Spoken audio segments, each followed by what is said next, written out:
CM Jagan వ్యాఖ్యలపై మాజీ MLA BC Janardhan Reddy ఘాటుగా స్పందించారు. ముఖ్యమంత్రి స్థాయిలో ఉండి ఓటుకు డబ్బులు తీసుకోమని చెప్పడం కరెక్టేనా అంటూ ప్రశ్నించారు. రామిరెడ్డి గెలిస్తేనే జగన్ ముఖ్యమంత్రి అవుతాడని చెప్పడం హాస్యాస్పదంగా ఉందన్నారు. ఇక్కడ కాటసాని రామిరెడ్డి గెలవరని, జగన్ ముఖ్యమంత్రి కాలేరని అంటూ బీసీ జనార్దన్ రెడ్డి ఎద్దేవా చేశారు. కమిషన్ల పేరుతో ఎమ్మెల్యే 3 కోట్ల రూపాయలు వసూలు చేయడంతోనే ఇళ్ల పట్టాలు ఆగిపోయాయని జనార్దన్ రెడ్డి విమర్శించారు. గతంలో సీఎం జగన్ ఇచ్చిన జోలదారాసి లిఫ్ట్ ఇరిగేషన్ ప్రాజెక్టు నిర్మాణం హామీ ఏమైందో చెప్పాలన్నారు.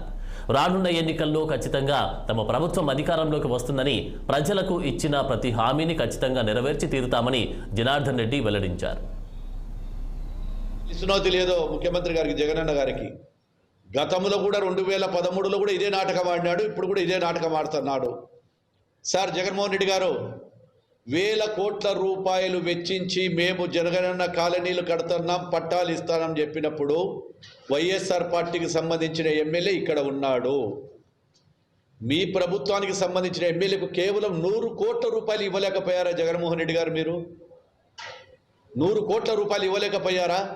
ఎవరైనా ఒక ప్రాంతానికి వచ్చినప్పుడు ఆ ప్రాంత సమస్యలు చెప్పవలసినటువంటి బాధ్యత స్థానిక ఎమ్మెల్యే మీద ఉంటుంది.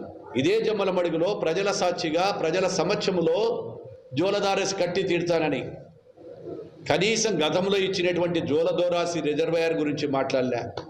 మట్టి పనుల కిందనేమో కుందు వైండనింగ్ చేస్తేవి, నీళ్ళేమో రాకపోయా, నీళ్ళు నిలబడకపోయా, దాని గురించి కూడా